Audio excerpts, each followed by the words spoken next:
আজকে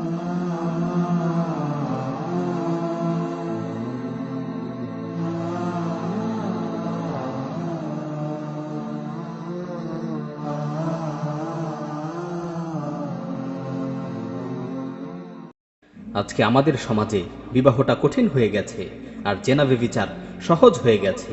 কারণ যেই সমাজে বিবাহ কঠিন হয়ে যায় সেই সমাজে জেনা ব্যভিচার সহজ হয়ে যায়। রাসূল সাল্লাল্লাহু আলাইহি ওয়াসাল্লাম মুসলিম যুবকদের চরিত্রকে হেফাজত করার জন্য তরুণ সমাজকে বিবাহের প্রতি উদ্বুদ্ধ করেছেন। রাসূল সাল্লাল্লাহু আলাইহি ওয়াসাল্লাম বলেন, মান কানা যা তাওলিন ফালইয়ানকিহ, তোমাদের মধ্য থেকে যার সামর্থ্য রয়েছে সে যাতে বিয়ে করে নেয়।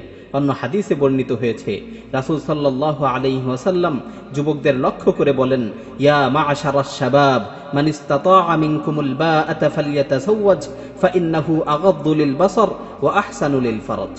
হে যুব সম্প্রদায়, তোমাদের মধ্য থেকে যারা খরচ বহনে সক্ষম তারা যেন বিয়ে করে নেয়, কেননা বিয়ে হচ্ছে দৃষ্টির হেফাজতকারী ও লজ্জাস্থানকে সংরক্ষণকারী।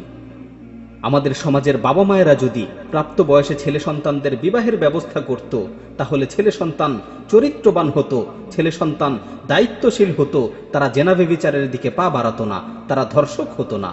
কিন্তু আজকে প্রাপ্ত বয়সে যুবকদের বিবাহের ব্যবস্থা না করার কারণে যুবকদের চরিত্র নষ্ট হচ্ছে, সমাজটা আস্তে আস্তে ধর্ষকের সমাজে পরিণত হচ্ছে।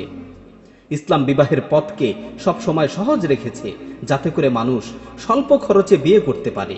রাসূল সাল্লাল্লাহু আলাইহি ওয়াসাল্লাম বলেন, ইন্না আ'যামান নিকাহি বারাকাতান আইসারুহু মু'নাহ, নিশ্চয়ই ওই বিবাহ অধিক বরকতপূর্ণ যেই বিবাহে মোহর কম পরিমাণ ধার্য করা হয়, যেই বিবাহে মোহর কম ধার্য করা হয়। অন্য হাদিসের মধ্যে এসেছে, খায়রুন নিকাহি আইসারাহু, ওই বিবাহ হচ্ছে সর্বোত্তম যেটা করতে সহজ, অর্থাৎ যেই বিবাহের মাঝে খরচ কম সেই বিবাহ হচ্ছে সর্বোত্তম বিবাহ। আমাদের সমাজে আজকে বিয়েটাকে অনেক ব্যয়বহুল বানিয়ে ফেলা হয়েছে, যার ফলে ইচ্ছা থাকলেও যুবকরা বিয়ে করতে পারছে না। কারণ বিয়ের নাম নিলেই লক্ষ লক্ষ টাকার হিসাব কষতে হয়। অথচ রাসূল সাল্লাল্লাহু আলাইহি ওয়াসাল্লামের জামানায় বিবাহটা একেবারেই স্বাভাবিক বিষয় ছিল। শুধুমাত্র একটি লোহার আংটি মোহরানা দিয়ে সাহাবায়ে কেরাম রাদিয়াল্লাহু আনহুম বিয়ে করেছেন।